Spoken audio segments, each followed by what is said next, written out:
феминале это не культурный ивент какой-то, да, не арт-ивент, а это прежде всего инструмент для социальных изменений.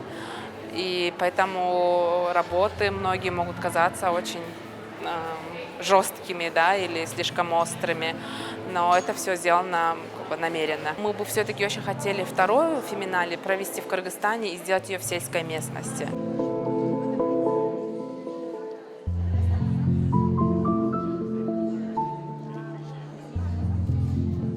В отличие от обычных выставок, она затрагивает не только один орган, глаза, да, когда ты смотришь. Ну, максимум ты можешь это пощупать. Здесь ты можешь это увидеть, услышать, почувствовать, услышать запах. Потрогать даже, наверное. У меня коллеги уже здесь кишки помыли и вспомнили, каково это на самом деле мыть в холодной воде.